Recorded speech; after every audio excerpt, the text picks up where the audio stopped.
Do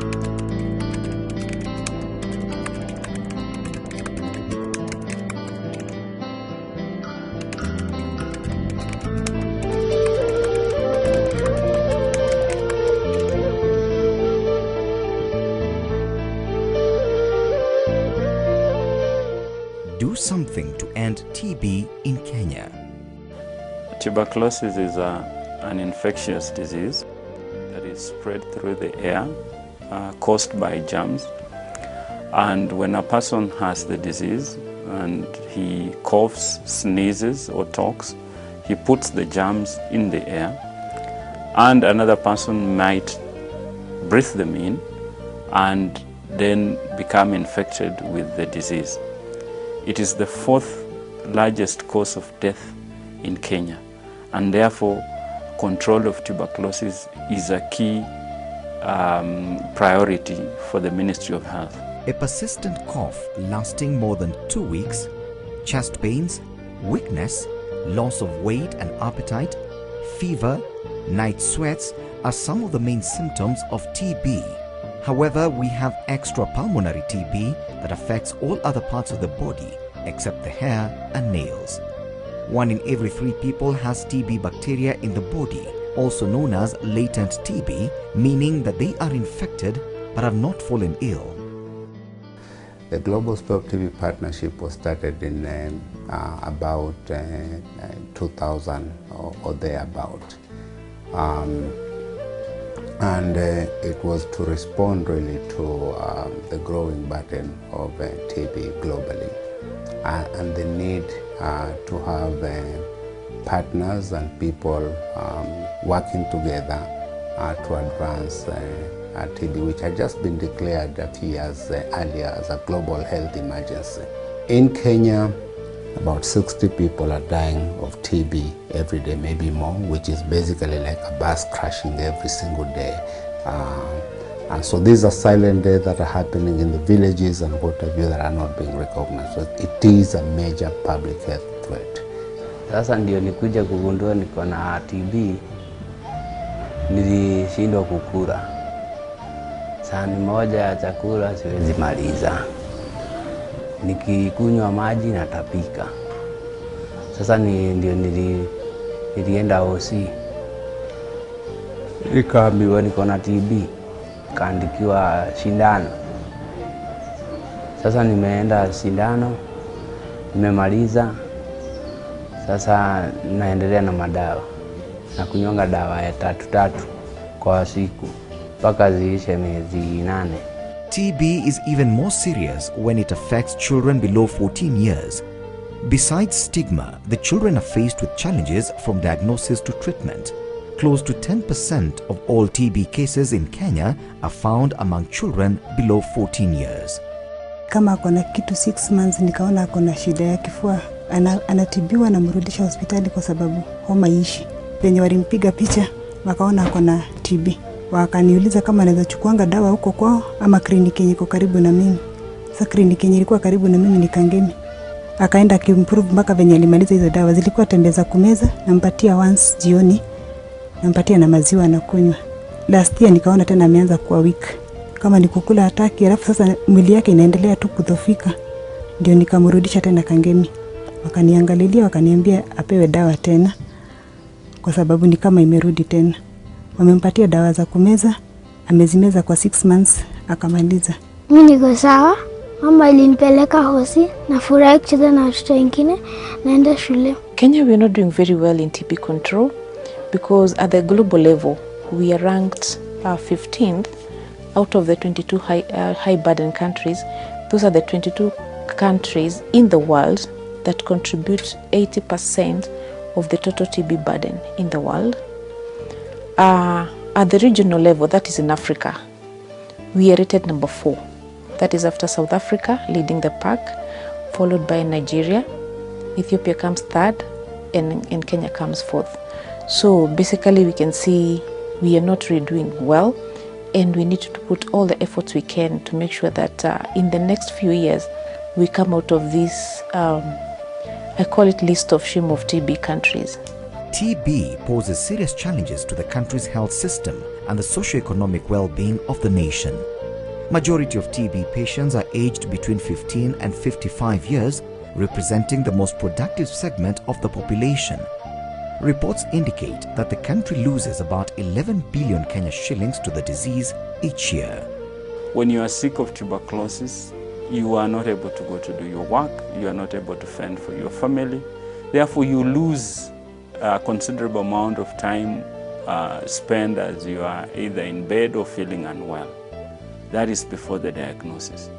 Secondly is that when you start the treatment, in the first initial days, you are still a bit unwell and you are not able to continue with your activity. So there's that loss of income from the activities that you would generally be doing. But also in terms of cost, there is a cost that the country incurs in terms of providing the drugs, providing the treatment and the testing or the screening facilities. This is a cost. But also to the individual, there is another cost, a psychological cost in terms of the stigma that is brought to the society. So, and the strain of the health resources that are available. So if you have a certain number of economically productive people unwell, then they are not able to do their work. So TB is both a health and a socio-economic issue in that regard. The war on TB has been complicated by the emergence of a strain of the TB bacteria that is resistant to TB drugs. This strain is far more lethal than the common form of the disease. Sikuwa najua nina TB actually, nilianza na kama homa, cough. Sikuwa hata na cough sana, ilikuwa dry cough. Kuumwa na kifua kiasi. So I thought nina homa, nikaenda Bagathi Hospital. Then in that period nikadiscover niko na mimba ya kido 3 weeks hivyo. So nilipata TB at the same time niko na mimba. Nikaambiwa nitoe kohozi, ipimwe pia. Ikakuja kwa 2 positive. Wakanituma Kangemi Health Center nianze dawa za TB. After taking medicine for 2 months nikapimwa kohozi tena ikarudi kwa 3 positive. That means hata nika TB imeongezeka badala ya reduce. Akasema nitoe kikohozi nipeleke culture KIMRI. Ikakuwa niko na 2 positive na niko 2 resistant resistant drugs. So nikakuwa na multi drug resistant TB. Shida ilikuwa singeanza hizo dawa juu nilikuwa na mimba, sana au mimba ilikuwa kido 5 months 6 months hapo. When I went to Kenyatta, Dukia kaniambia is either ni terminate mimba ama ni goje mpaka nipate mtoto. You're already now 6 months pregnant, nipate mtoi, hivyo nianza na dawa za MDR.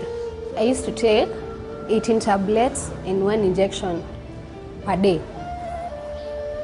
for 2 years. Okay, injection went for 1 year, those are 12 months, and tablets zikaenda for 2 years, those are 24 months. After nimepata wamejua niko na MDR, wakatuma barua kwa shule. So I couldn't go back to school. After 2 years, when the through medication 2 years, then you go back to school. Those are 5 years already on my waist. We have been able to successfully treat close to 1,500 Kenyans with drug-resistant tuberculosis, which takes long and is more expensive to treat. Everyone has a role to play in making Kenya a TB-free country in homes, offices, factories, markets, places of worship, schools, prisons, colleges, recreational facilities, matatus, airports, and even health facilities such as clinics and hospitals. Why we need to focus on TB is because TB is treatable, TB is preventable, and TB is curable. There's something we can do about TB.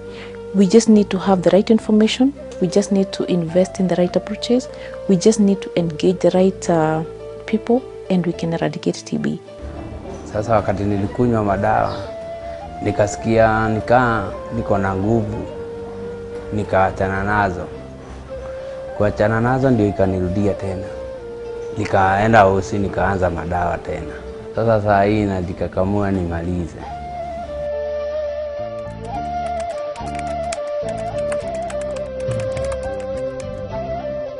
As Kenya continues to combat TB, only about 6 billion shillings of the estimated 26 billion required to eliminate the disease is available at national and county levels.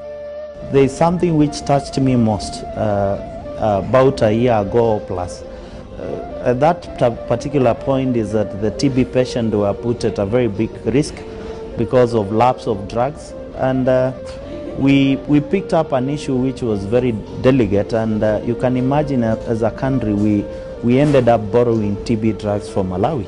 At that particular time I raised the issue with the Committee on Health and the ministry itself, and the government pulled very fast on supplementary budget and allocated money to buy drugs, allocated money to get some test kits, and also the donor community realized the urgency which was in Kenya. My happiness will not to be re-elected as a member of parliament, but my happiness is to wake up one day and say that we have a free TB Kenya. Everyone has a role, depending of course on what you do. We are not asking people to go out of what they usually do, even within the confines of what you are already doing, because that's what you do.